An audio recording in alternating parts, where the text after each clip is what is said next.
ToBR est un outil d'aide à la décision sur la détection des potentiels.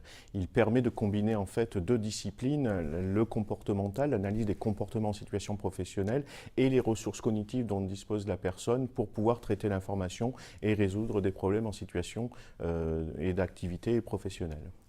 Alors, ToBR va permettre d'avoir un profil de la personne par rapport à des activités professionnelles et notamment sur un modèle qu'on appelle IDEA, influence, décision, efficacité et agilité, pour voir comment la personne adresse en fait ses ressources dans la gestion de ses interactions avec son environnement et son entourage, dans la manière dont il décide, l'analyse des données et des variables les plus complexes et la manière aussi où il assume ses décisions, la manière dont il ordonne sa pensée, détermine des process pour être parfaitement efficace dans l'application et l'exécution de ses tâches, mais aussi l'agilité pour pouvoir appréhender un monde incertain, un monde qui évolue, qui s'accélère et qui va demain solliciter de plus en plus de possibilités de la personne à pouvoir s'adapter en fait aux situations les plus complexes et nouvelles. Alors, du côté de l'entreprise, il y a des avantages certains. Le premier avantage, c'est de pouvoir identifier le potentiel à pouvoir accéder à des responsabilités nouvelles,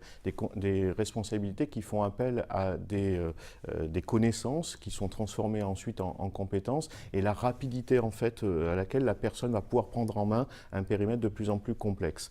Donc ça, c'est le premier avantage, donc sécuriser les prises de décision, pouvoir projeter son collaborateur ou un nouvel entrant vis-à-vis des responsabilités stratégiques, notamment de l'entreprise. Du côté du collaborateur, c'est de pouvoir identifier par rapport à ses activités, ses tâches au quotidien, quelles sont les zones de vigilance et les zones d'effort potentiels et pouvoir apporter des correctifs, des formations, de pouvoir en tout cas planifier des formations ou une montée en compétences qui lui permettra d'être beaucoup plus en confort. Donc cette précision en fait en combinant cognitif et comportemental permet d'avoir une profondeur dans l'analyse et d'aider à la fois l'organisation à bien décider, mais aussi pour le collaborateur d'avoir un éclairage beaucoup plus sûr pour pouvoir se projeter efficacement et sereinement, surtout dans l'entreprise. Les contextes pour les organisations, c'est bien évidemment pouvoir projeter un collaborateur par rapport à une formation. Est-ce que la personne aura des ressources, des capacités pour pouvoir s'approprier un contenu de formation ou des durées longues de formation. Ça, c'est vraiment important de pouvoir s'appuyer sur des matériaux objectifs pour pouvoir projeter le collaborateur et ne pas le mettre en inconfort et surtout assurer la rentabilité, surtout rationaliser des prises de décision. Donc ça, c'est vraiment très important. Un deuxième contexte, c'est bien sûr l'identification des viviers de futurs dirigeants, notamment pour assumer des responsabilités plus fortes et pouvoir préparer justement ces potentiels à accéder à des fonctions, des périmètres de plus en plus complexes.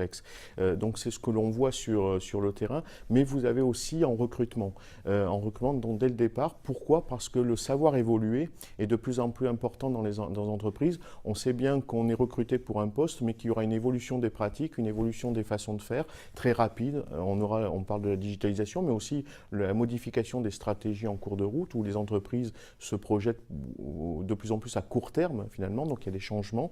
Et donc ces changements vont forcément demander de diagnostiquer dès le départ le savoir évoluer de la personne, son potentiel, au-delà de ses savoir-être et au-delà de ses capacités productives.